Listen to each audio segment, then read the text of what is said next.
Welcome to everyone out of the Draft Podcast, Season 3, Episode 15. Welcome in. Hope y'all enjoy your week. About that, how's y'all's week going? Pretty good, not too bad. Yeah, going good. Chilling. That's good. That's good. I'm glad. Sorry, I had to grab something right here. Uh, I'm glad that y'all's is good. Mine was pretty okay. Uh, wasn't too crazy. Uh, well, what was crazy was this weekend's races. I feel like was pretty good for the most part. Um, we can jump right into. Damon, you okay? I guess he's doing something. We can jump right into the Truck Series races, or the Truck Series race at WWT, or Gateway as we like to call it. I thought it was okay. I didn't really. It was okay. It just wasn't. There's a lot of green flag. It was good, but you can tell that the dominant cars were going to stay up front. There wasn't going to be any issue with that. And then Zane Smith got the lead on a late restart, and then before the race started, Corey Heim actually got sick. They didn't really say what it was, but apparently he was like throwing up. I think getting sick. I think they said food poisoning. Okay, food Yeah, poisoning. that's what I heard.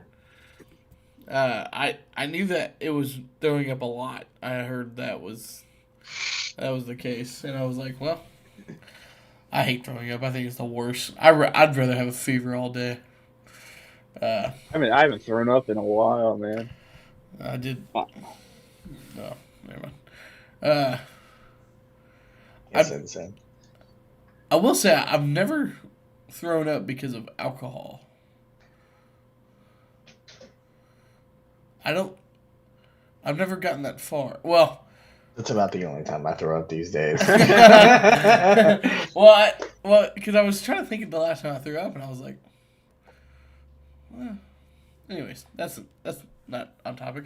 So Corey Heim was not in the 11. It ended up being Jesse Love, who was supposed to be in the 1, but the 1 was actually open to Tony Breidinger, right? Is that Breidinger? How you say it? Yep, Tony Breidinger. I don't know. Breidinger. Something. Yeah, I don't know. Her and Deegan were actually running very similar lap times. I looked at because I wanted to see it, compare the two, right? I wanted to see but Tony was pretty quick.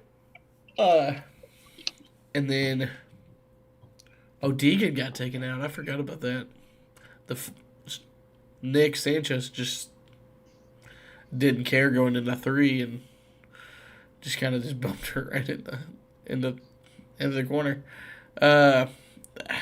Was there much after that? Other than that, it was just. I literally saw nothing of the I trucks. didn't watch the race. I didn't watch either race. I know the last I know the second to last restart, where, who got under? Oh, Ty Majeski. Ty Majeski pretty much had a really good restart, behind Zane Smith, and he was going on the inside of him. He just kind of overshot the corner, and he wrecked them both. That pretty much gave Grant the lead, and at that point, no one was as good as Grant, other than the other two trucks.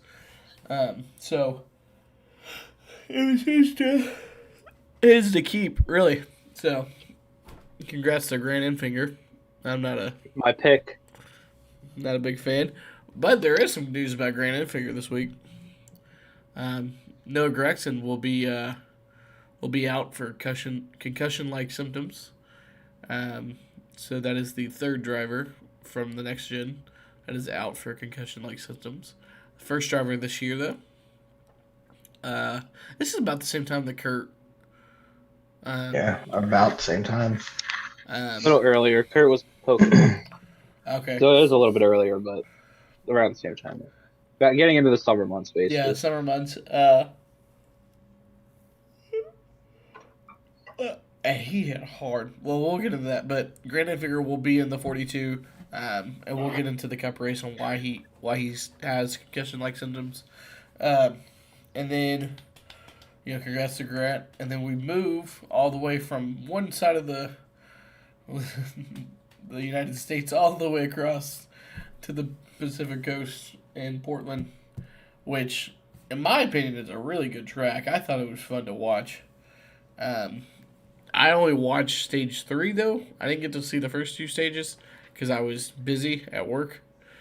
But I saw that there was a lot of action. Stage 1, John Hunter won, right? No, Cole Custer. Oh, wait, the stage or the race? No, the All of the stage. above. I don't know. Well, I know Cole won stage 2 in the race, but who won stage? Was it Creed? Oh, yeah, okay. Yeah. Creed won stage 1, kind of, methodically getting through the laps, and they didn't have live pit stops, so there wasn't a thing of pitting before the end of the stage. Or did they even have caution flags for? Oh, they had to have. Yeah, I think they did. Yeah, because at the end of the stage. Yeah, they had live pit stops. Yeah. Whoa, that's interesting because we weren't supposed to have cautions at the end of the stages. Or I thought maybe that's just. That's only Cup. It's only Cup. Okay. Well, Portland I thought was fun. And then stage 2, you had John Hunter get into Sheldon Creed, right? This is where he moved him out of the way, right? If I'm not mistaken. I saw nothing but the last lap. So. Okay. And then Sheldon got him back later on. Stage 3. And then Chandler Smith and Jeb Burton was tussling for a little bit. That was an interesting story. By the way, props to Chandler Smith and his PR social media presence. That was hilarious. Pretty much Jeb Burton got into him, and then Chandler Smith tried to wreck him 3 times, eventually ended up doing it. And then Jeb Burton pretty much said that he was going to knock him out, punch him or whatever. And then he never got a hand or a slap or a fist into Chandler because of everybody standing there. But so Chandler had Jeb's voice behind a video saying that he was going to do it. And then Chandler said, did the John Cena, no you don't thing, where he pulls down the paper. And then he just shows, all the times he's trying to swing, and it was like, nope. It was really funny. And then afterwards, it's all... sorry.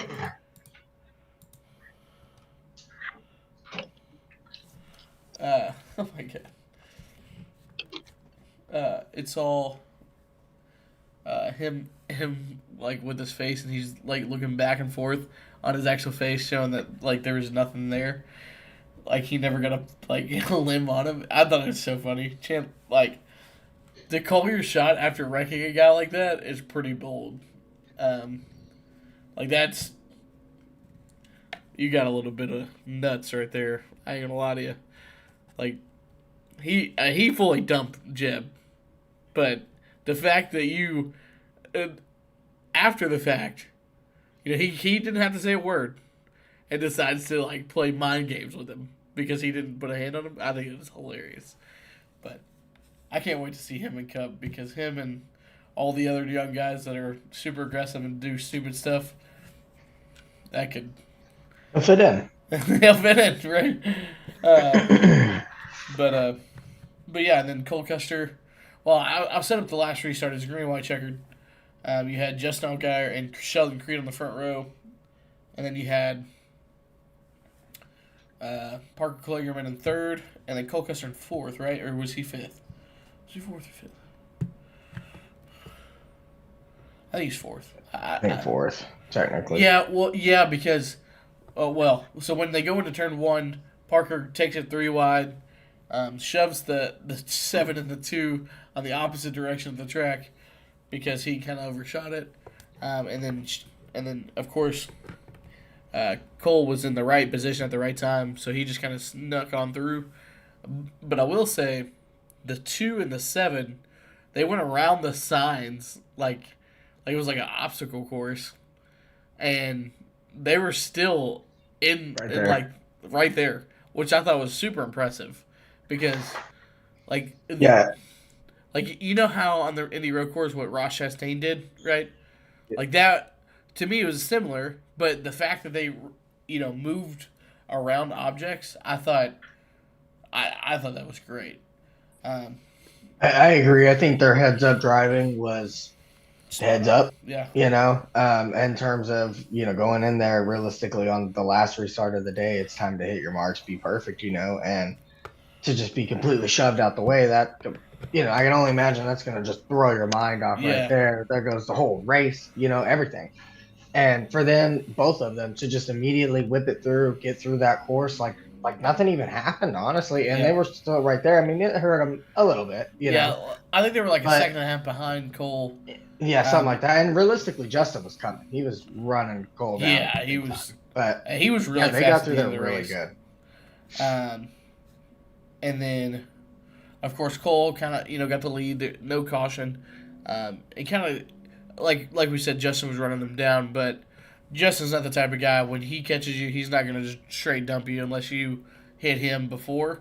And he knew that wasn't the guy who sent him into that corner, so he wasn't going to move Cole. I knew if he got to the bumper, maybe he'd do a little nudge, but I knew that he wasn't going to take him out, so it was pretty much Cole's race as long as he didn't mess up the last corner.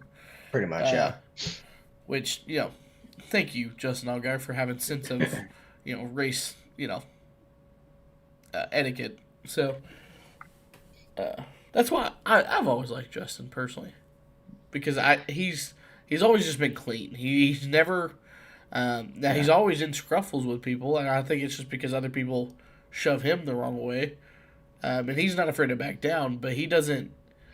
When it comes to go out there and start stuff. Yeah, when it comes to the white flag, he doesn't do the gloves are off. He races it like it's still lap 1 and Right. gives people room.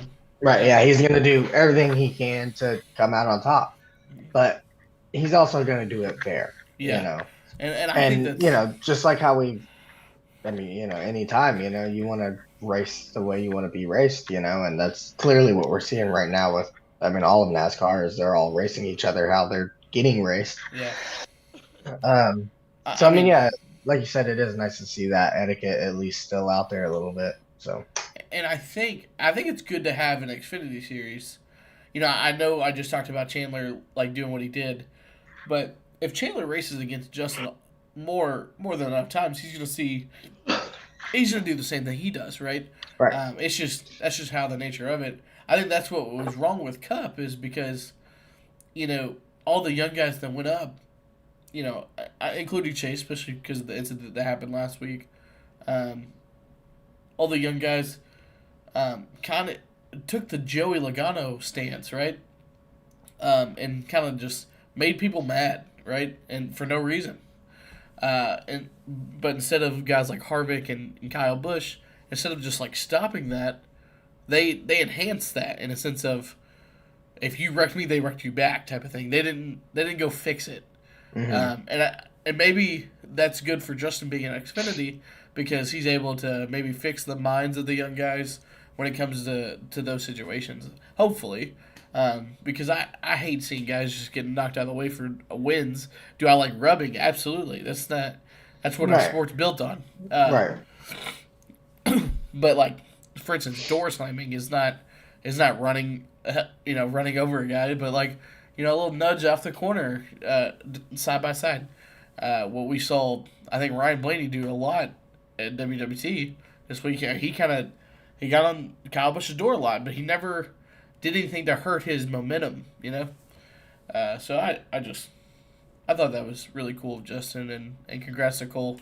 That was well deserved because he needs it for his confidence, and because he at ARCA the day before he did a rookie mistake, and I was like, man, Cole's really struggling when it comes to What do you racing. do?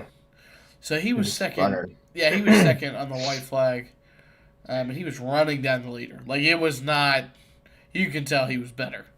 Yeah. And he just choked. Like, the dude literally overdrove. Okay, you know the corner right before you get to the long straightaway that curves on the backstretch? He just cooked it. Like, it wasn't. Like, it was not something that you would see an Xfinity guy do, right? Like, Right. or even A cup guy. yeah, a former Cup guy, yeah. Yeah. He just cooked it, and it brought it back all the way to fourth, and that's Right. it. Just, and I was like, man, that's no offense, Custer. Like, this is the reason why you lost a Cup ride, right? Like, this is it. And then he bounced back and didn't overcook it, and wins the bigger race, which is good. Congrats to him. So. Yeah, he definitely needed it for Xfinity. I was expecting him to dominate this year. Like him and Nemechek going at it for who could get the most wins, like 8-9 wins, and it's been Herbst really carrying it for SHR the first half of the year. Yeah, because he had top tens every week. Yeah, first at least 6 races. Yeah. Now he's done. And I mean, with that being said, though, I mean, it wasn't a lack of effort on Cole's part. I mean, they had some bad runs, don't get me wrong, but he also did catch a lot of bad luck, just getting caught up in other people's messes, having a tire issue, having a flat, whatnot. Yeah, and then even the Fontana, there was some auto club, something that happened. He dominated the race. I think he had a flat there. He and Austin Dillon got into it. Yeah, like going into 2 or going into 3. And that should have been his first win of the season because I mean he's lights out all day. Yeah, especially there too. He showed a lot of speed there in the past. Out of all places, Custer got his first win at Portland. It's not what I was expecting at all. No, definitely not what I was expecting with that either. But he needed it. A older, worn-out racetrack, auto club, Richmond. Those are the tracks that I thought that he would dominate, but he just hasn't had the luck that he needs. But congrats to him. Like I said, that was good. Then we move on to the Cup Series, which was delayed for 2 hours because of lightning. They ran 4 laps. Caution comes out. A lightning strike. Every 30 minutes, there's a lightning strike for 2 hours straight. And during that time, we actually had a street race with IndyCar. So they started at the same time, pretty much. A street race in Detroit, Michigan. And the reason why I'm only noting this is because a lot of the drivers watched the IndyCar race because because we're coming to a street course here soon. They wanted to see exactly obviously it's going to race different with a heavy stock car versus a very light IndyCar, but the race strategy and the tire wear will probably be the same. I would assume. But a lot of drivers were literally tweeting like, "Hey, watching the street race, like getting prepared in a couple weeks," and Busher was like literally every 5 laps he was tweeting about something. He was like, "It's so interesting to see this." It was so he was very focused, and so I just thought that was really cool that the drivers was able to get a sneak peek, even if they would have started racing, they wouldn't have been able to have that option, right? Like they wouldn't have been able to see a street course other than rewind it, but to watch it as like a fan and seeing your Cup drivers, who is the biggest motorsport in America right now, was like commentating like the race. It was just really cool to see. But and then it got delayed. They started. Kyle Busch pretty much dominated stage 1. It was his to lose, so he won that one. Did anything questionable happen? I don't think so in stage 1. I fell asleep at stage 2 and woke up with like 60 to go or something, I think. Yeah, stage 2 was a very long green flag run, too. I don't think anything happened in stage 1. I think everybody... Yeah, besides Reddick spinning right before lightning strikes, but I don't think anything interesting happened in stage 1. Who won stage 2? Was it Blaney? I think it was Blaney. Okay. Pretty sure it was Blaney. Yeah, Blaney. That's good. And then stage 3, and this is where I thought Denny Hamlin and the Toyotas were the best out of the bunch, out of the Kyle Busch. So the top 3 guys all day were pretty much Kyle Busch, Ryan Blaney, and Denny Hamlin. Uh, and then here and there you'd see a glimpse of the 4th guy kind of stay with him. It was either Harvick or William Byron. It would rotate between those two all day. And finally, I feel like the 24 was able to get track position, right? Like this is right before they had a caution or whatever. And he led, and I thought it was going to play into Williams' hands because it's been green flag racing all day. And then all of a sudden, who wrecked? Was this Bubba when he lost the brake? I think it was Bubba. Yeah, Bubba lost the brake rotor, just like his teammate earlier in the day. Who else lost their brake rotor? Noah Gragson. Oh, yeah. Did Hocevar lose one? I know Hocevar lost one Hocevar. too. Okay, Hocevar. Yeah. By the way, Hocevar was running top 16 in the 7 car, his first Cup debut. Well, LaJoy was like 30th. Well, in the 9 car, yeah. Which I will admit, the car was off. You know, this is coming from a Chase fan. I knew that. I mean, the 9 team has lacked speed the last couple weeks. But I did expect well, honestly, this is what I expected. I was telling people that, and they thought I was crazy. But you put someone who's been asking to be in a good car, quote unquote, right? You put someone in there, he's going to overdrive it. Like, he's literally going to take it and say, here's what I got for you, right? Well, he showed it in practice that he was overdriving the corner. He literally wasn't even hitting the bottom. And in qualifying, he hit the wall twice. Like, it was just like, you can tell he was not in the rhythm that he usually is, right? Yeah, he was horrible. He was horrible. Like, it was like, it was like Dana Kirkpatrick out there. It was that bad. I think it was the worst. I mean, he had no control over the car, and I don't think it's because it handled that bad. I just don't think either he expected more out of the steering, or it was too much for him, or he something did, like that. Yeah, that. he did say something about the steering that was odd. He said the steering's not normal. So I don't know if the 9 team had a problem steering or his sensitivity could have been a lot higher, right? Like in a sense of like Chase could ask for, I don't know,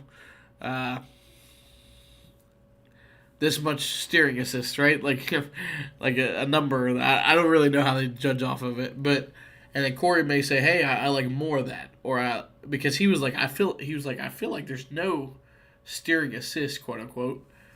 He felt like he was driving with a lot of wheel into it, and I was like, it looked like you didn't even know what the wheel was for a little bit.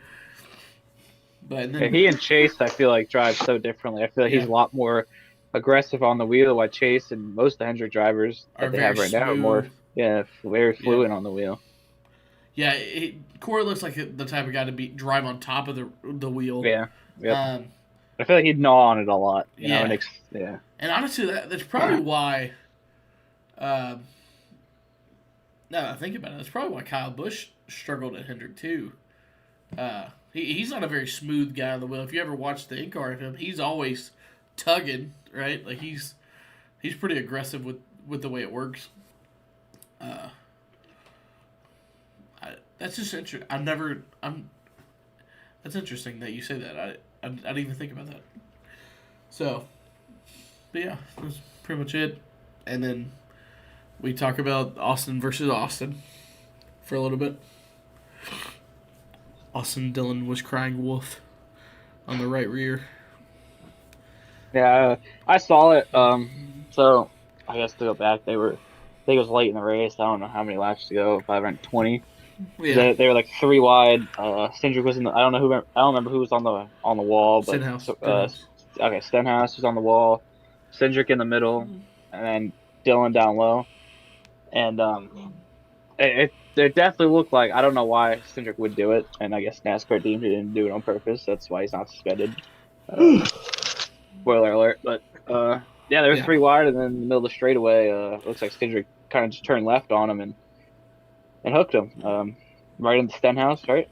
Took Stenhouse out with him, and Yeah. Stenhouse was having a good day too. I Yeah, feel he literally was like top 7 ninth all place. day. Yeah. Yeah, at least ninth place most of the day. Took him out, and then during his during his interview, Austin Dillon was trying to pull a Denny Hamlin. Every masterpiece has its cheap copy. Trying to, well, basically whining and saying that Cindric should have been suspended. I don't know. I think whatever. I don't know why Cindric would do it. Maybe it was misjudgment, or I don't know. You guys probably saw a better replay than I did, but it looks like maybe he just went. I don't know. It's just like it definitely looked like Cindric turned left, but I don't think he had a reason It's to. yeah, it's an interesting situation. We talked about I know me and Dylan at least talked about Yeah. this. What, Tuesday night, Monday night? I don't know, something. Yeah, it was. We were racing. We just talked about it. Yeah. And it's an interesting situation, because one camera view, it looks like the 3 comes up and just turns himself across the 2. But then there's the view from behind, and it looks like the 2 comes down and hooks the 3. I don't know. It's a really weird situation, just with the way the track is narrowing up, and then they're also kind of funneling a little bit. I mean, ultimately, to me, I feel like it was just a racing incident. I mean, obviously, I guess NASCAR agrees. Because it doesn't look like anybody meant any malicious intent. I mean, like we had talked about that night as well. I would have liked to see the prior 1 to 2, 3 laps prior to that, see if there was any contact or anything like that. But I still haven't seen or heard anything like that. So it seems like there has been no intent to hook Austin. So I mean, I guess that's why we don't see a penalty out of it, and Austin will just cry. Yeah. I guess. Yeah, like I know the front view, like you said, it literally looked like Austin was chopping his nose. Yeah. And then, but when you looked at the different camera view, it looked like Austin was going straight, and then the 2 was moving away from the 47. And I think they both. I think one went up a little bit, and then Austin went down. Yeah. I do think it was definitely a racing incident, but the one thing I brought up, I was like, well, no, thanks to Fox, we don't know what happened a lap and a half earlier than that, right? There were 3 wide, but we couldn't see the video from them for a full lap to see if Austin got into the 2 just a little bit, and maybe that would have gave him a reason to right hook. But a lot of even Denny Hamlin said, Cindric isn't stupid. Like he goes, even if he was mad at him, he saw what they just did at Chase. Like he was like, a driver would have realized like, oh, I'm not doing this on purpose. And then plus the SMT data showed that they were going straight. They were going straight, both of them. So it was kind of, I guess it was just a racing deal. I just wish NASCAR. So this is the problem with this situation right here. NASCAR didn't present the SMT data. Austin Dillon did. Okay. And Dillon, I don't know why he did, because that made his argument look stupid. Yeah. And I genuinely think that it's just because he was trying to present a point that he did come down. The 2 definitely did come down when you look at it, but the 3 also did come up too. It was kind of like I said, a race, or like we all said, it was just a racing deal. NASCAR should be the one showing to the fans, hey, this is why we made this call, right? I agree. It doesn't mean that we have to know everything. I mean, it's not our sport. They're the ones who run it. So they can make whatever judgment call they want to make, just because it's literally no one's above NASCAR. Like it's just that's it. But I just wish if you give more clarity on like penalties and race calls or whatever like that, maybe you wouldn't have such a diverse fan base in a sense of anything that you do. Right. It's a bit hypocritical, I feel like, of NASCAR, because with the penalties, which we had another penalty this week, another Legacy Motor Club news for this week, besides Noah Gregson. But it's a bit hypocritical, I feel like, in NASCAR because when the penalties, when it goes to like appeals board and whoever's on it, they want them to show the reasoning, not just to NASCAR, but also to the fans of why they chose that. But then NASCAR, when it decides itself to penalize the driver like getting suspended, they don't give reason. I mean, they do, but they don't show like the proof of why. And even penalties for like cars in general, they don't. I feel like they don't give the proof. Not that they necessarily need to, but I feel like it's like a bit hypocritical of them. Because it's what they Well, want for the appeals board. I will say, I think if they did give a reason, I don't think people would win appeals, right? Like, what would they have to prove other than straight facts, right? Well, No, I mean, they already have that reason though. They don't, even if they don't well, I'm say it saying, publicly. but if they publicly say it with the statement, what is the quote unquote team have to say? Like, okay, for instance, like, so if NASCAR really talked to Hendrick Motorsports, saying, okay, just whatever about the louvers, right? If they would have gave out that information, saying, yes, we did talk to them, and this is what we had to say, versus Hendrick coming out saying, this is what we said to them, right? I don't think the penalty would have. I don't think they would have gained all those 100 points back for all four cars, right? Like, does that make sense? If they would just post a little bit of their side of the story, most of the appeals panel would be like, "Well, I agree." They're not just making up their own statement. I don't know. I just wish they were a little bit more vocal, and I don't even think if they even if they were more vocal, would they even need appeals panel, right? Like if who cares? I guess. Oh God. Okay. Oh God. So that's about it for the race. Besides that, Yeah. Kyle Busch ended up winning after a million green flag, after a million restarts plus red flags in between, Yeah. which could also result. You guys want to go over the brake rotor issue and why that could, a little bit of that. Do what, sir? Go over like the brake rotor issue, like people blowing brakes out and why that could have happened. Sure, yeah. I didn't. I don't have like a genuine. Well, there's not. Yeah, I mean, there's not much to it. A lot of people, a lot of drivers, and teams think that them from stopping, they're under red. Like they had so many red flags like late in the race, like middle of the race, like three. I feel like I don't know, but heating up the brakes and then cooling them down, it puts too much like pressure or I don't know what you call it, too much pressure on the rotor. So when they go back to racing, it's like they just fall apart, and when they get too hot again, and that's what happened with most. What happened to most likely that's what most teams think. GRAGSON had a rotor issue. Both 2311 cars had a rotor issue. I don't know if there's anybody else. Was there? I don't think so. Yeah, it was just Hocevar, Yeah. Noah, and then the two 2311.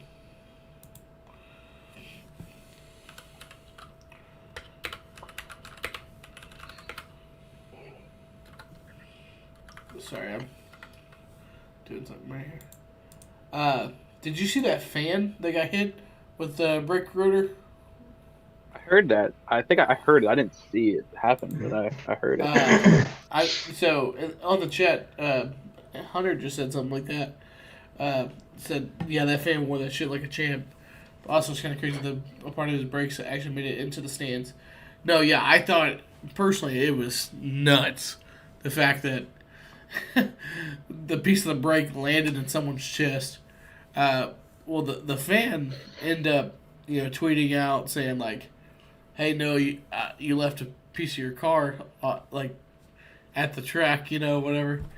And Noah responded, "Dude, I'm so glad you're okay." That was his first response, by the way. Noah, that was great. Instead of saying something funny, he immediately responded with care, which I thought was Noah Gregson, like I did not expect him to go off and say, "Oh my gosh, I think you're okay," and then he was like, "Send me a message or send something a message, and we'll get you some tickets. We'll get you something else, like something cool." Um, and then of course, and he was big on Twitter for this whole week because uh, it was just crazy. He literally landed right here, like right here on his chest, and it just showed an indent of where it pressed in, and people were commenting because dude looked drunk as all get out. They were saying if he didn't have alcohol, he would be crying. Honestly, probably so because he probably didn't feel it as bad because he looked like he was out of it. That punch from Chastain might have changed his personality. Honestly, get a little more care in that body. What else? Of course, because of Noah had a huge hit. Like we said, he will be out this weekend, and Grant Enfinger will be in the car for him. This is Grant's first Cup start since he tried to qualify at Homestead in 2011 in the 93 car, which was crazy. And then with that, the 43 also got a penalty, an L1 penalty, because when they were at the greenhouse, they found something. Do you remember what they found before I had to look it up? Modifications to the greenhouse. Okay. Yeah. Oh, what the penalty was? You saying? Yeah. Well, I don't know what the penalty was, but I'm saying, Well, did they tell you what part it was or no? they said it was modifications to the greenhouse of the car, and it was similar to the Hendrick penalty earlier in the year, between Bowman and Really? Byron. Okay. That could be just a Chevy thing then. Like saying the Chevy teams are all seeing what it is now, but anyways, that's interesting. They're getting hit left and right though, when it comes to with penalties and everything. But it's crazy. It's interesting though to me because, I mean, by all means, I understand you need penalties, because penalties are what gives not just our sport but any sport, some sort of lines to fall in, and some ground rules. And with that being said, I think penalties are probably more important in our sport, not just our sport, but in motorsports in general than probably any other sport. I don't know. I shouldn't say that. But anyway, it is kind of interesting that they're so quick to hand out penalties. And on top of that, with how big they're fining them. I don't know. I understand, it's technically an opportunity for NASCAR to make money. Win, I guess. But at the same time, if you're going to penalize everybody for everything, you're going to run everybody broke with the prices that they're making them pay. Just for people that don't know what they got penalized, it was Eric Jones, number 43, was docked 60 points, 5 playoff points for modifications to the greenhouse, and his crew chief Dave Ellens was suspended for 2 races and fined $75,000. I don't think it's fair, really, to fine the crew chief unless there's blatant unless it's obvious that he had something to do with it. The people that should be getting fined or suspended are the people that worked on it. The crew chief doesn't really work on it unless there's evidence that he told somebody to do this to the part. I don't feel like he should get suspended or even fined. Right. I mean, I agree with you to a certain extent, but at the same time, the way that the crew chief has always been looked at is the leader of the team. I mean, yeah, the driver's kind of a little bit more of the flagship, but when it comes down to penalties and so forth like that, it's the crew chief that's going to take the hit. That's the person in charge. That's the person that's to blame. Not technically, but it's like if you go, let's say you're at a restaurant, right? And and let's say someone a cook messes up the food, who gets yelled at, right? The manager. Server. Well, okay, yeah, but like, I'm saying in the sense of like the guests, who do they ask for, right? They ask for the manager, okay, right. or the team lead or who whatever. Right, your boss. Yeah, and the boss has to deal with the fire that someone else messed up, right? So it's the same thing as that because they're in charge of the culture of the team. So if that's the case, they have all the responsibility when it comes to the engineers, when it comes to the pit crew, when it comes to the tire engineers, all that's their job is to make sure that everyone does everything right. And so finding the crew chief is actually, yes, it sucks because they didn't touch the vehicle, but it is their job to make sure that they're doing the right things. So right, and like I said, I'm not against the penalties or anything like that. I don't think jacking up every single penalty that we're handing out to everybody needs to be 50 plus. Yeah, I don't think it has to be doesn't money. Make sense to me, and even that really, I see that's another part that doesn't make sense to me as well. I understand penalizing someone for cussing on TV or you know what I mean, something like that, but it never really made sense to me why they're getting fined straight from NASCAR for something like this, and at that point it's just a power play and they want to take your money, and so that's why I brought up the point of just the high numbers of money being paid out just this year alone.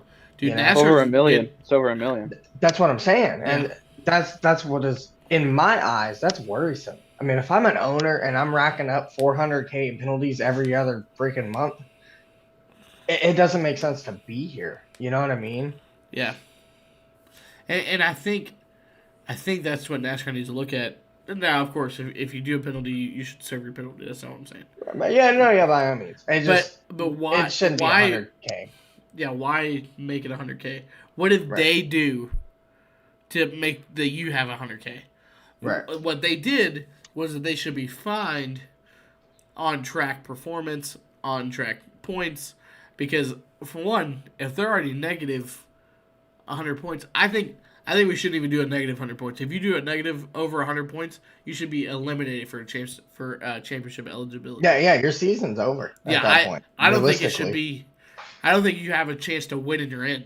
I agree. Yeah, right. Because then at that point too, what's the point in points in general? Yeah. If we're just gonna hand them all right back to NASCAR with our fat ass fines, it's okay. I'll go win a race anyway. Who cares? You know what I mean? It just I think that is a bigger fine.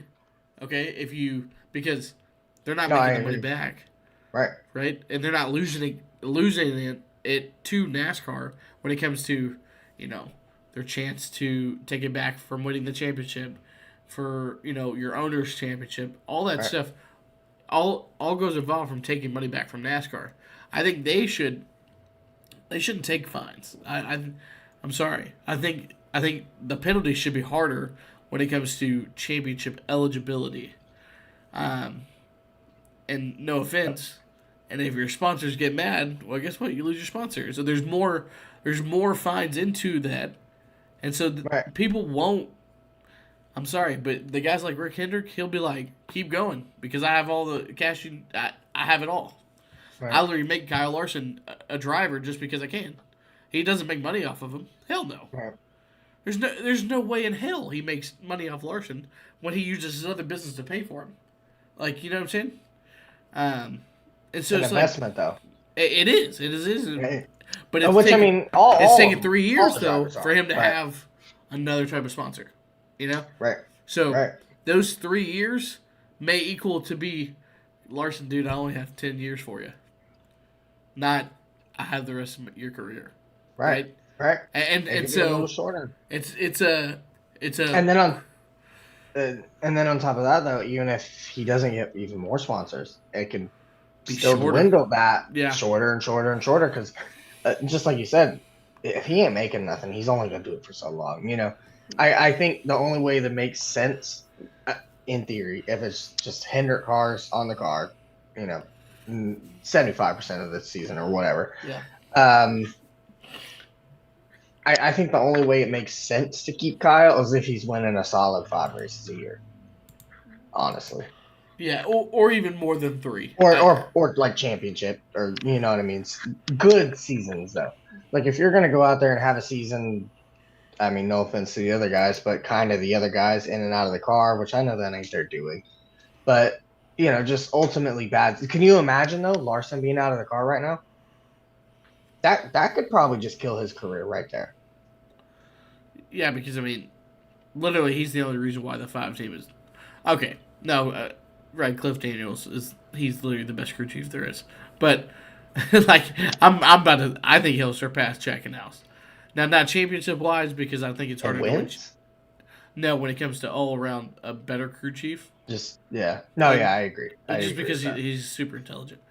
I'm not saying Chad isn't. It's just no, yeah. He literally looked. He was Chad's, car chief for a little bit, and he learned everything that Chad did, and he's smarter. It's kind of the same situation I think of Evernham and Chad. Yeah. They basically the same situation. Chad worked for Evernham, and so he learned all his strengths. Go along to be better. Yeah, I think it's literally that same situation. And at the end of the day, too, it's not only Rick Hendrick, but it's just a matter of putting the right people in the right places, and getting these connections to work here. If they ain't working there, plug that guy there, or whatnot. Like Rick Hendrick is not afraid to move people around to make things work. And so, and this goes to saying for the 9 team, realistically, they've been slow all year, even when Chase wasn't out. They finished second at California, but I think that was more just it took more skill than it did the car, just because the tire fall off, things like that. We could see, Allen may not be a crew chief for a little bit, just because he has not been making that car faster. Every week I feel like it's the same speed from start to finish. But you see the 5 car, he struggled at WWT for the first stage and a half. Well, guess what? He finished in the top 5. Right? Like, he was up there battling for Kyle Busch at the end of that race. Because, why? Because they adjust on it.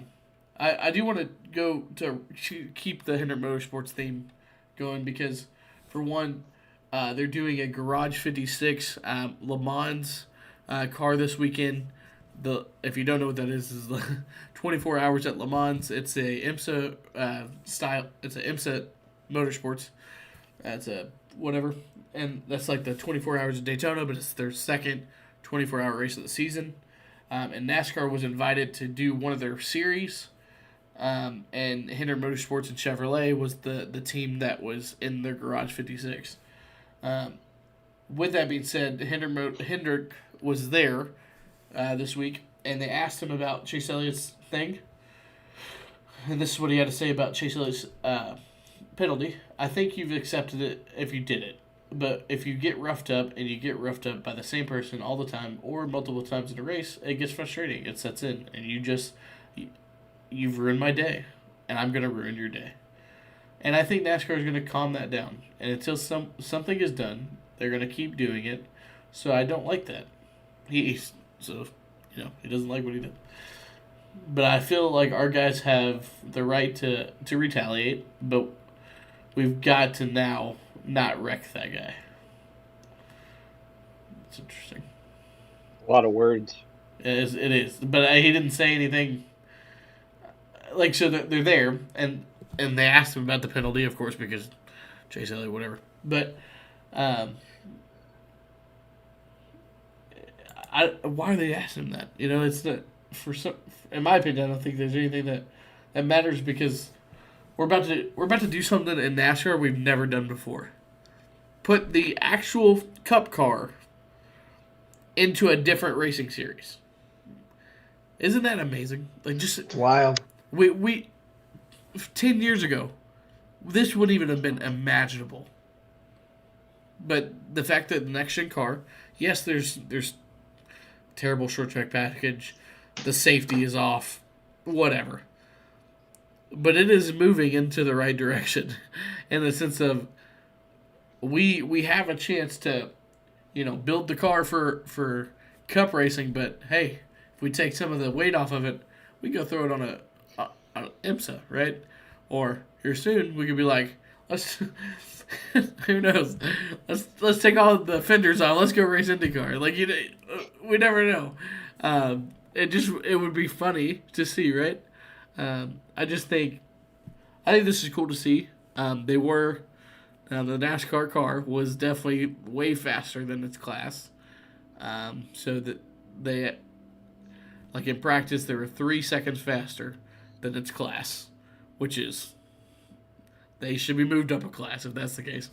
I don't think they will, actually. I think they're gonna keep it in the same class, but I think they're gonna give it a little bit more drag down the straightaways. Is what IMSA was saying. I'll keep a close eye on all weekend for the race. I personally don't know how it's gonna work out. I think they'll win as long as they don't get into an accident. Just because if they're that much faster, no matter how long the race is, they'll just continue to grow the lead. So I just thought that was a cool thought for NASCAR, and we don't know what to say, what type of car it is over there, because if we say it's the next gen car, everyone IMSA's like, what the hell's that? But if we say it's a NASCAR car, that doesn't even make sense. So people are calling it the Cup car over there, and everyone's like, anyways, everyone's like, no, it's just a Camaro. And I'm like, no, it's not. Yeah, look at that! Look at that specially designed Camaro. Yeah, but it is cool that they had the 24 on it, like Jeff Gordon. Everything about the car is really cool. I think it's great. Now, I know a lot of the teams were upset when it first got introduced because Hinder gets an extra testing when it comes to the next gen. I think with that being said, it is a completely different race car. When it comes to the overall, like if you race this car versus a next gen in the Cup Series with all their rules and regulations, it wouldn't be the same vehicle. So I think that other teams does not have a disadvantage, but they could, because Hendrick's also been the fastest team all year. So I don't know. We won't know until they actually get, if they actually race this car eventually one day. I mean, I don't know, but I personally think that there's no, Hendrick's not gaining anything, because all the people that's on that vehicle does not do Cup Series, like building race cars anymore. So hopefully that's true. I don't want a bigger advantage for Hendrick, even from a Hendrick guy. I don't want them to win every single race. If that's the case, that's like Red Bull and F1. That's just boring. So I just Max Verstappen versus the field. Yeah, it's literally Max. It's just but I just thought that was cool, personally. Any other news that we had over the week? A little bit. You guys probably seen more than I have. I don't know what adjustments they made, but back in Talladega, the 5 and the 41 car got in a massive crash when Larson was going full speed. Maybe not full speed, but he was going pretty fast on the banking while there was a crash. And Priest came right in front of him, hit him door side, not driver side, thank God. It hit him passenger side door. Or was it the other way around? Did Priest hit him? Did Priest hit Larson, or Larson hit Priest? I think Priest hit Larson. Yeah, Priest went straight on into Larson. Okay, so Priest went into Larson, and then when they showed a video shot of Larson's car, you could see like the crush panels in the car, right? Like you could see like inside the car, like you could see like the floorboard inside the car. Yeah.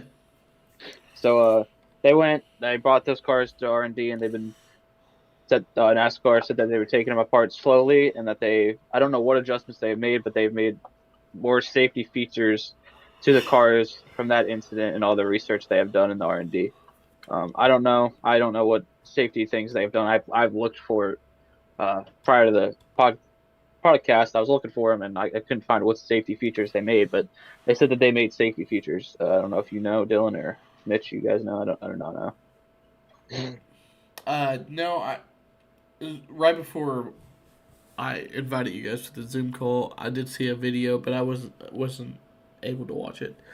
But apparently they got the side crush panel on the vehicle. This is from what I know, is they made all the bars that's on the side have the same foam that it does on the driver's side. So if he would have hit on the driver's side, you wouldn't have saw all that, um, like all the floorboard, the crush panels, and all those things. You wouldn't have saw that if he would have hit driver's side, because there's different foam and padding on that door. Because the driver doesn't sit directly on the left side of the vehicle, it kind of sits 1/3 mark of the vehicle. That's just because there's so much padding right there. But they're doing the same to the other side. I don't know what exactly did they add. I don't know because I didn't watch the video, but it's pretty much they're making it very symmetrical on either side, driver and non-driver side. We could also do the viewership this past weekend for the Cup Series. Ooh, yeah. So, the Chase Elliott effect. Yeah, people will say. So FS1, NASCAR, Fox, they were at Gateway this past weekend. And during the race, FS1 got a 1.27 rating and 2.160 million viewers for Sunday's Cup Series race at Worldwide Technology Raceway, down from the 1.47 rating and the 2.5 million viewers last year. This race also had a lightning delay and did not feature most popular driver Chase Elliott. In my opinion, I don't think most popular driver really affects. Maybe some people boycotted the race because their favorite driver wasn't in it, but I don't know. The lightning delay I think hurt a lot because I think lightning delay hurt quite a bit. I think it would have been around the same, if not more, to be honest, if it was not lightning delay. I think it would have been maybe $100,000 more people if there wasn't a lightning delay. But there definitely was a dip because it wasn't as much hype that it was the first year. Coming back, like this is a new track, WWT, and they kind of saw the racing last year. It was not the same style of racing that we saw. They were actually able to move a lot around the, higher side, lower side. But I think they just thought it was pretty boring. Even with the whole Chastain and Hamlin thing, it wasn't an exciting race. The only reason why Chastain moved Hamlin in the first place was because they couldn't pass. Same thing this year. Yeah, so I think it's more of a who cares about Gateway. That's why people didn't tune in. And plus, this is the first week that a lot of kids were out of school, so it could have had a lot of vacation time as well. Yeah. Also, I know we touch on it every time there's a short track race, but holy shit, does this package suck, dude! I'm so tired of them shifting because this was. It's a joke at this point that there's absolutely no passing and people are side by side for freaking 5 laps. The faster car can't get by, and it's just a straight line, and it's an absolute joke. This package sucks. Shifting on these short tracks, they need to do something with RPMs. I think they need to make the ratios or something like that. That's it's just a joke, dude. There's no passing. It's like start of the race, man.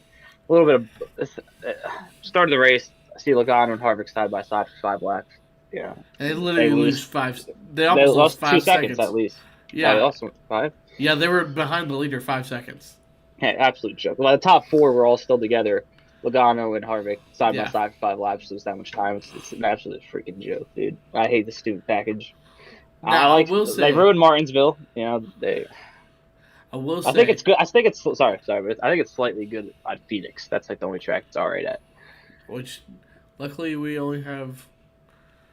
God, we have that for 1 more year for the championships. If we didn't talk about that, we have until 2024. But I will say Hamlin. So Hamlin has a really good grasp of why that. He said, of course, shifting and gearing it is what it is. He said, but the one thing that he did say is he's personally talked to Goodyear. This is something he said on his podcast. He's asked them to put a tire that's a softer tire. He asked them, why are you making such a hard tire? Where lap 5 and lap 35 of the run, it's the same lap time. He's like, he doesn't understand that. He said LaJoy was running 30th, but he was running only 1/10 off of me. Mm-hmm. Like he talked about that.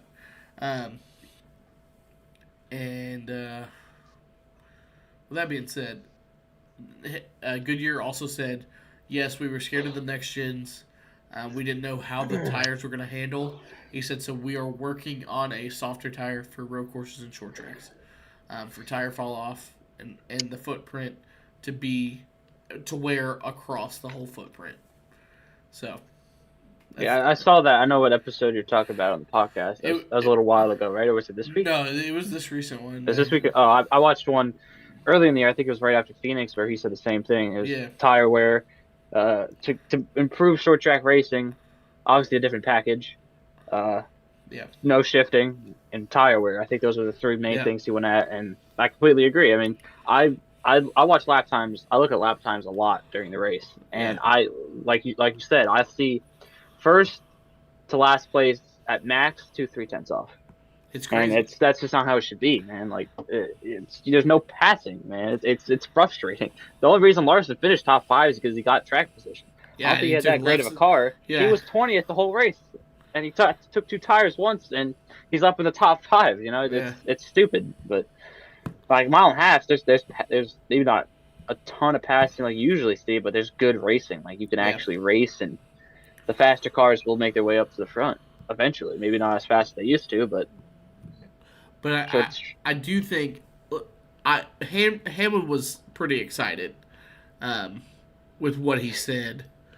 I listened to it Tuesday because it came on Monday, and then my Tuesday at work I'm usually not on a position as much, so I'm able to listen to the podcast. And he was like, yes. He said, I promise they have something in the works, and it's coming soon. And like his voice, his excitement about it, I'm pretty happy because, we get on Hamlin all the time. He's not. I know, Mitch, you can't stand the guy. David, you're indifferent about him. Myself, I like him off the racetrack, but on the racetrack, I could care less if he wins or not.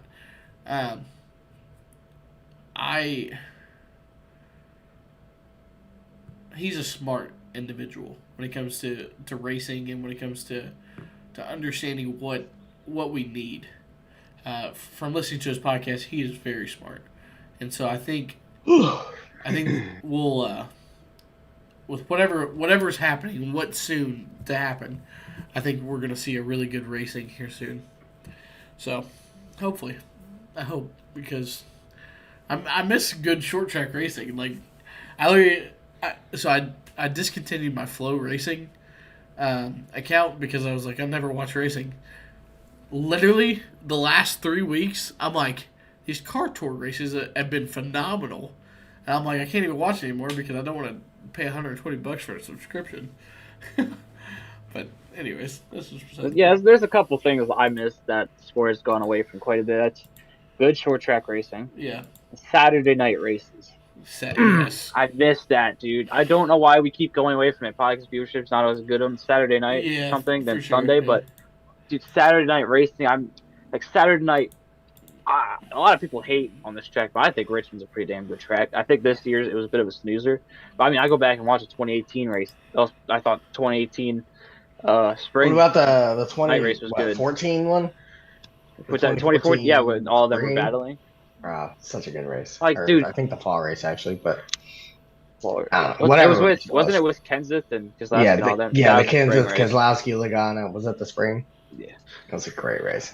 Like they're going away from the roots, man. Like Saturday night racing is what I want. I get it. It if they have a shit out. But Saturday night, Martinsville, that got me excited. I don't know Or, why they or had it on even FS1. or even primetime Sunday night racing has been like, honestly, I know that people have been like, oh, why don't we have it at noon races? We wouldn't have these rain delays or what. All these people are stupid. They think they know everything. But weather is weather. It doesn't matter what time of the day it is. I think primetime Sunday night racing would be awesome for one, because people are getting home from, most Americans today. Sunday's their off day. Okay, Mhm. they some people go to church, whatever, and they go out to lunch, and it's 3 o'clock. And then White people people things. yeah, white people think they want to take a nap, and they take a nap. They get up. It's 5 o'clock. Perfect time to start a race. 5:30, 6 o'clock. Okay, Yeah. and It doesn't end too late. It doesn't end too late either. It does 10 not o'clock. end too late. Yeah, and if you see rain coming within the 24 hours, you can move it up. It people don't realize this, but that NASCAR has a 24-hour window to tell their people, hey, we're moving up the race. So I don't know why we don't. I just think it's great, but Too many races. I mean, I get it. TV channels have different different obligations to other Different people. shows and all that. I don't even know where I was going. I lost myself. I mean, let's let NASCAR make its own channel, right? yeah. Like imagine that. Imagine if we had speed back. Good. I just man, I will say this. I didn't watch much of the broadcast this week. If you guys had to tell me if it was good or not. Was it not good? No, honestly, I give Michael Waltrip some big ups. He was not annoying. Now, did he talk about Carson Hocevar like it was his boyfriend? Yes. It was But- the same thing with Deegan. Yeah. Same thing with Deegan and Truck. I mean, I get that. But Yeah, but he does. He talks about Hocevar like he's the next coming of whatever. but if it wasn't for him in the booth, you wouldn't even know Carson Hocevar is in the race. Yeah, exactly. Because they wouldn't talk about him. He likes to talk about the shitty guys, the guys that run Yeah. 20th on back when they don't. Like some people will have a penalty that's maybe 25th, or maybe they're having a good day and they usually run 30th, like a Rick Ware car, and they're running 22nd. He'll say it. He'll say it. They won't. And plus, Glenn, he gives energy in the booth, no matter what it is. Like, yeah, I mean, I get like some people think he's annoying. He can be. He can be too much sometimes. But I will say, over the last couple of years, he has calmed down as an analyst and as someone who can like talk, for a race. Dude, he was doing better than Clint. I'm sorry. I thought Clint was, which Clint was sick this week. I give him that. But dude, can we just talk about that? They didn't even notice Bowman though, literally losing his transmission on the last restart. He was stopped in front of the field. Yeah.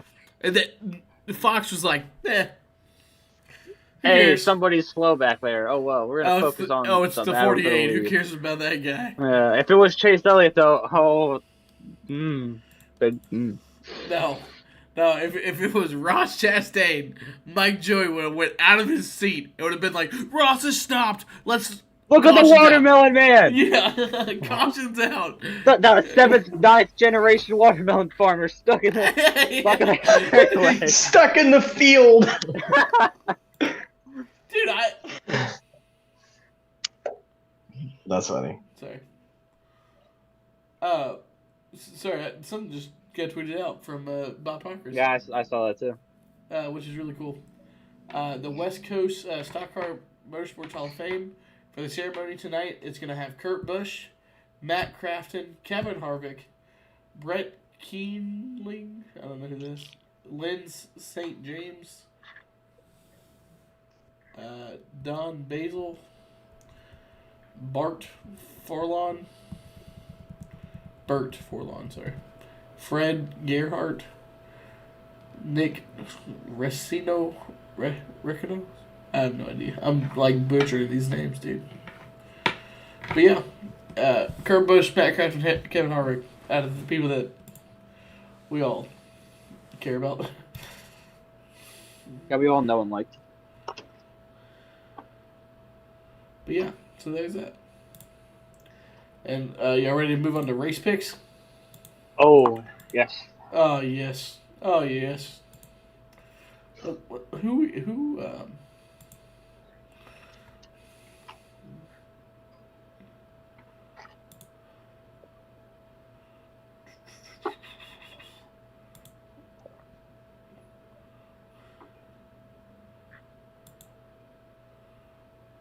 what?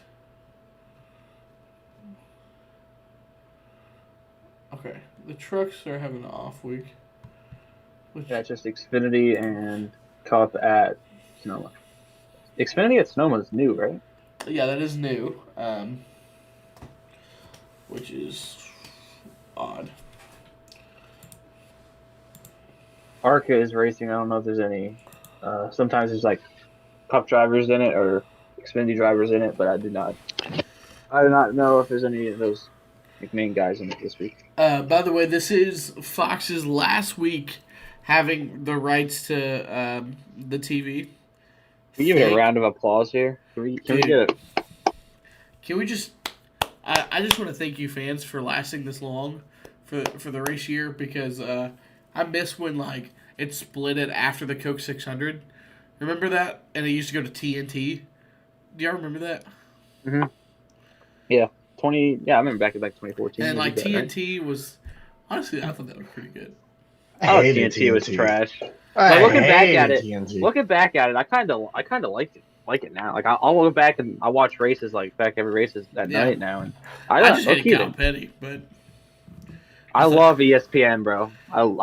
Yeah, ESPN was phenomenal. Oh my god, dude, that gets me going, man. Oh.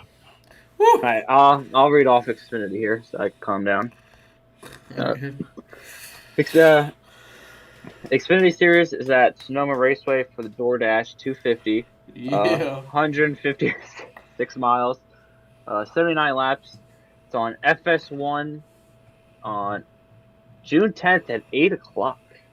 And I know Sundown is at 11:30, so they better for East Coast. East Coast it's 8 o'clock, and then Sundown it would be 11:30, which there would be 8:30 Sundown. 8:30, yeah. So it starts at 5 p.m. Pacific time, and it has to end basically before 8:30, which they're starting it really late.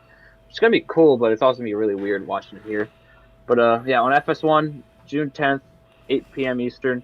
Who do you have sucking, Dylan? You want to read off actually Dumb Boys and Chase yeah, I'll do that. The suck pick for Hunter, aka oh no, he's just Hunter. Shake, aka Hunter. Yeah, I was about to say Shake, and I was like, wait. Jonathan Nemechek to suck, and then to suck for DCD is actually Cole Custer. For myself, I'm actually going with someone, and the only reason why I'm saying this person's sucking this week is because every time the 17 runs, they never actually win, and I think if it's with this team, it's either win or you suck, and so I think the 17 sucks this week. Kyle Larson. Wow, Mitch, who do you have sucking? I got Josh Berry. I don't think he's gonna have a good run. Josh Berry. I don't know who I have sucking. Go Sammy Smith. And my suck pick does not mean that he doesn't finish in the top 5. I'm just saying he doesn't win. He doesn't win because that's the whole goal of the 17. And then good run. Who you got, Dylan? Good run for Dylan, aka DCD. Jonathan Nemechek. Good run for Hunter is Brandon Jones. And my good run... Fuck that clown. My good run is actually Cole Custer. I thought it was a great... I just don't see him as a Roku scout. I thought it was really cool to see last week. So I think he's going to have a good run again.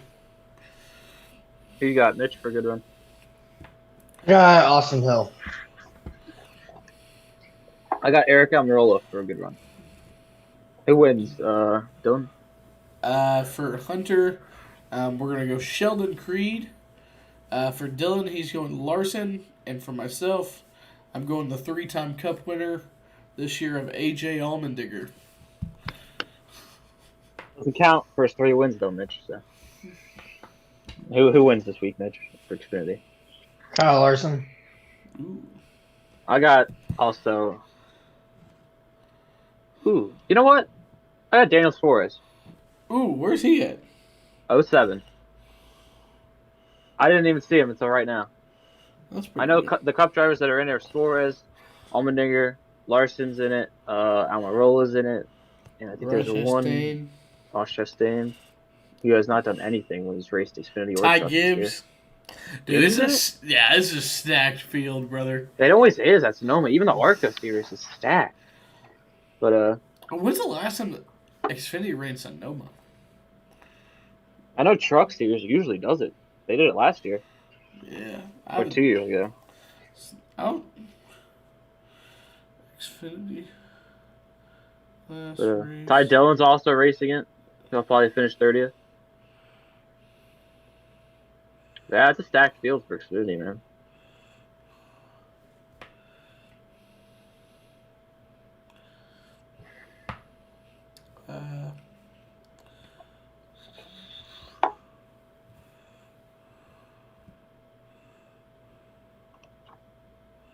Sorry. I'm just looking this up. They have never raced at Sonoma. Oh. Oh, sorry. So, no, Xfinity's never raced at Sonoma. I thought so. Yeah, I was gonna say I don't think they have.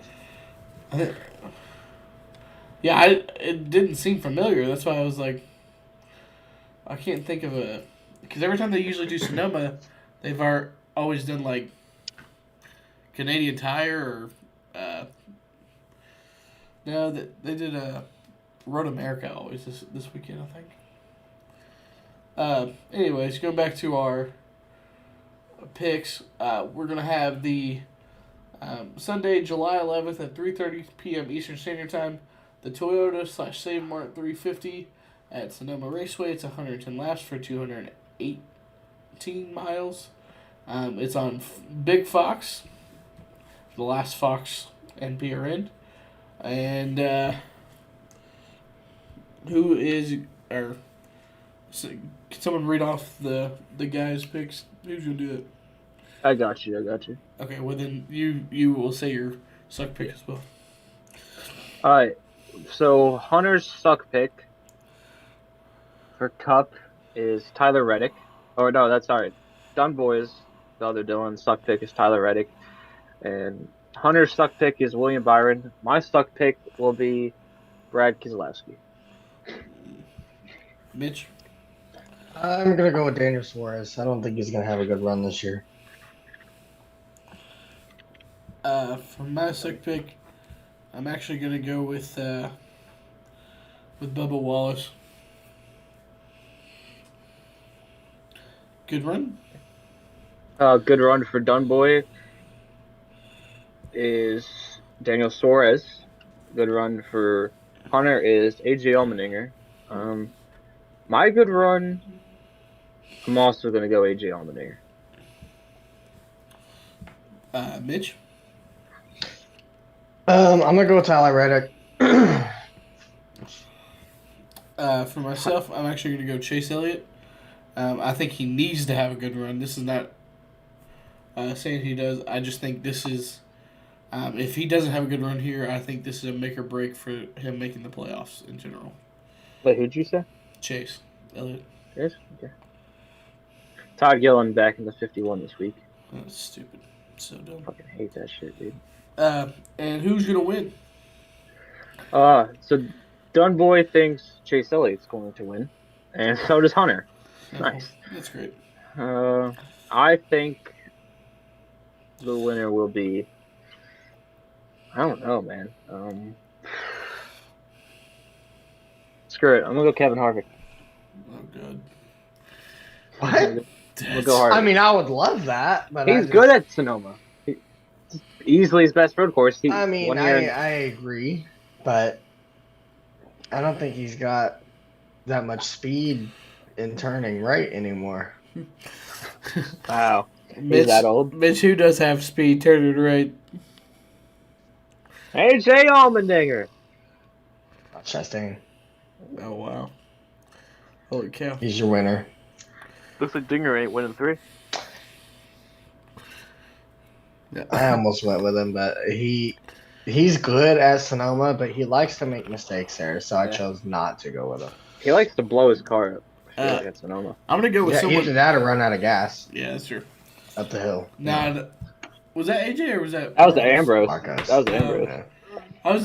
I had to think. Well, AJ did do the same thing though, but I think it only hurt him like one position when he did it. So I was struggling with 2 people. One's a underdog. One's a Martin Truex Jr. So I'm not gonna pick him. I was going to. I think Chris Buescher gets it done. He finished second here last year to Suarez, and I thought he was better than Suarez at the end of the race. I just think he couldn't get around him. But I think when there's going to be a full race strategy versus cautions with stages, I think it's going to come down to who actually has speed versus who can pit right before a stage. So I think the 17, don't get me wrong, I think the 17, 19, 45, and the 9 and the 5 will be in the top 5, but we'll see how that works. But that's what I got. Chris Buescher, dub number 3 of his career. Good pick. I like that pick. Yeah, I do too. I almost went with him as my good run. I don't like my pick, but Who'd you whatever. Harvick. He was good here last year. He had a chance to win his picker. Fucking. Honestly, though, yeah, he did. He's good on this format. The other format, he sucks on. Dude, I love this format. This is beautiful. I love it. I hate the carousel. Fuck the carousel. Yeah, mostly in NASCAR heat.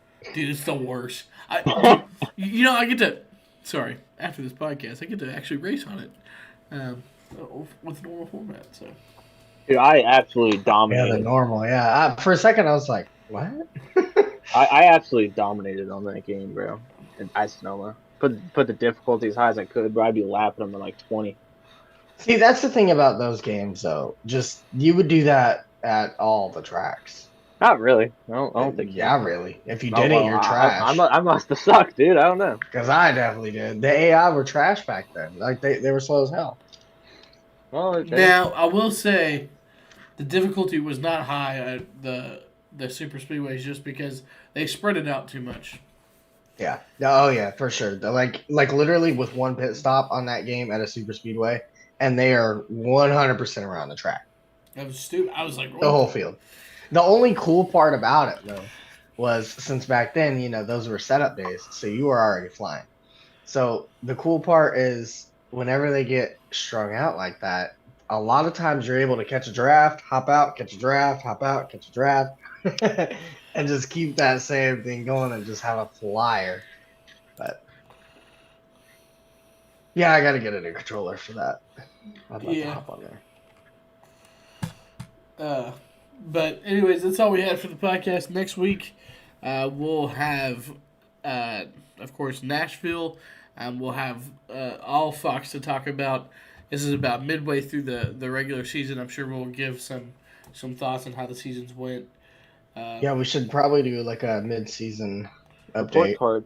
Or I like report card, yeah, I'd like that. We could do that. Yeah, next week. They don't race next week.